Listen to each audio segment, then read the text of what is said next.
కూడా ఇటువంటి వ్యక్తుల్ని దూరం పెట్టుకోకుండా ఉంటే ఇక కేసీఆర్ గారి మీద సిబిఐ కేసు వేసేటటువంటి స్థాయికి వచ్చినాక ఏం పార్టీ ఉంటేంది పోతేంది. బీఆర్ఎస్ పార్టీ నాయకులు నన్ను తిట్టుకున్నా సరే, లోకల్ బాడీ ఎన్నికలలో నాకు నష్టం జరుగుతుంది అనుకున్నా సరే, మా నాన్న మీద సిబిఐ ఎంక్వైరీ పడ్డాక ఏమైంది, తొక్కల ఎలక్షన్ ఒకటి గెలుస్తారు, ఒకటి ఓడిపోతారు. అసలు ఓడిపోయే పరిస్థితి ఎట్లా వచ్చింది? ఇటువంటి దుర్మార్గుల వల్ల కాదా వచ్చింది? ఆలోచన చేసుకోవాలి కదా. అంటే నా దగ్గర పైసలు ఉన్నాయి, టీవీలు ఉన్నాయి, సోషల్ మీడియాలు ఉన్నాయి, ఏటు పడితే అటు మాట్లాడతామంటే తోలు తీస్తాం చెప్తున్నా నేను. గీత గీసుకుంటాం బిడ్డ. మీరు ఒక్క కమెంట్ పెడితే మేము 10 చేస్తాం. ఏది పడితే అది మాట్లాడచ్చు సోషల్ మీడియాలో అనుకుంటూ చూసుకుంటూ ఊరుకుంటున్నా.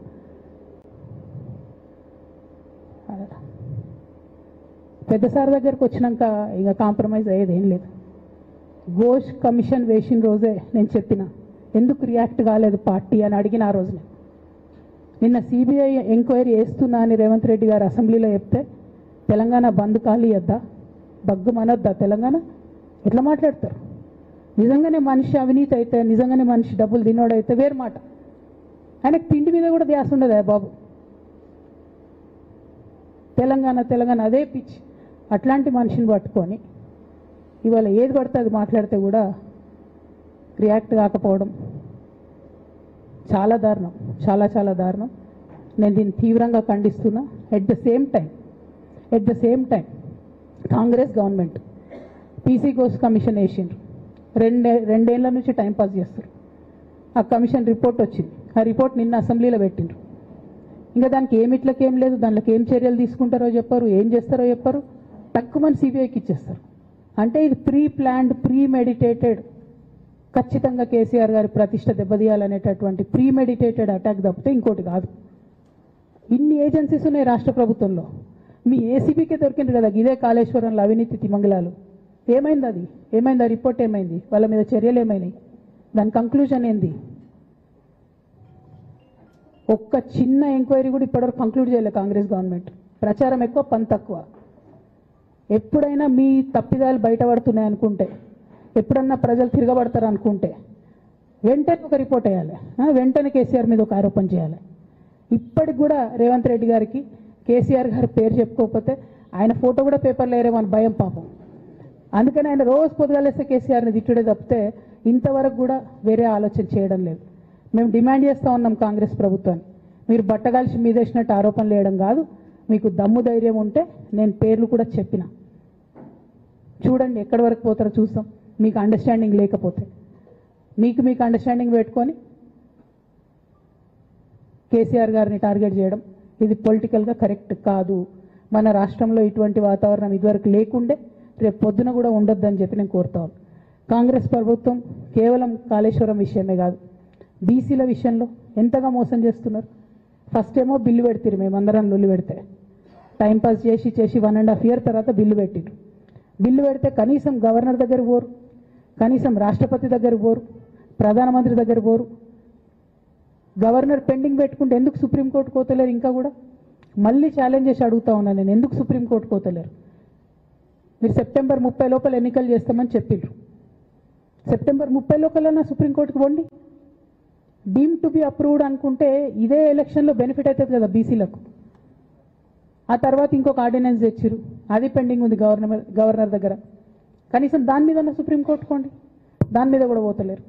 మళ్ళీ నిన్న కొత్త కథ, 50% స్లాబ్ ఎత్తేస్తామట. కామెడీ రోజుకి. ఏంది ఇది? ఎందుకోసం అంటే ఇదంతా బీహార్లో ఎన్నికలు అవుతున్నాయి. వాళ్ళ రాహుల్ గాంధీ గారి పిఆర్ యాక్టివిటీకి రోజు ముచ్చడి చెప్పాలి ఆయన. ఇక్కడ వీళ్ళు నిన్న 50% క్యాప్ ఎత్తేస్తున్నామని కొత్త కథ చెప్పిండ్రు. మీరు చూడుని రేపెల్లు నుంచి రాహుల్ గాంధీ బీహార్లో ఏం మాట్లాడతాడు, హమ్నే 50% సీట్ తోడది అంటాడు ఆయన బీహార్ ఎన్నికలలో. ఆయన అక్కడ చెప్పుకోవాలి కాబట్టి పిఆర్ యాక్టివిటీ కోసం వీళ్ళు ఇక్కడ చేస్తున్నారు తప్పితే బీహార్ ఎన్నికల కోసం తెలంగాణ బీసీ బిడ్డలను బలిపెడుతున్నారు రేవంత్ రెడ్డి గారు తప్పితే నిజంగా చిత్తశుద్ధితోని బీసీలకు ఏదైనా బెనిఫిట్ చేద్దామనే ఉద్దేశమే మీకు లేదు. అటువంటి ఉద్దేశం మీకు ఉంటే మీ వైఖరి ఇట్లా ఉండదు. కేవలం కాంగ్రెస్ పార్టీ బీసీలను నయవంచన చేస్తున్నది. మీరు ఇట్లనే చేస్తుంటే బీహార్ ఎన్నికలు వస్తే మేము తెలంగాణ జాగృతి మొత్తం పోయి బీహార్లో మీకు వ్యతిరేకంగా ప్రచారం చేస్తాం. తెలంగాణ బీసీలను మీరు మోసం చేసిరని చెప్పి అక్కడికి పోయి కూడా మీకు ప్రచారం చేస్తాం. మీ యొక్క బండారం కూడా బయట పెడతామని ఈ సందర్భంగా నేను తెలియజేస్తా ఉన్నా.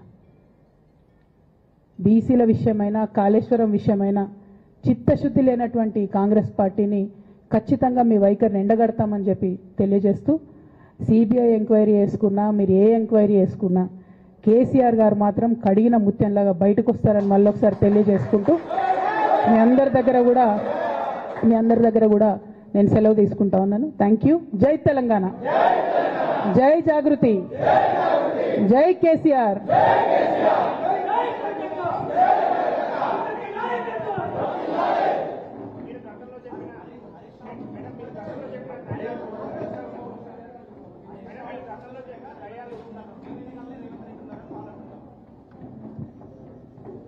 జై తెలంగాణ. Thank you.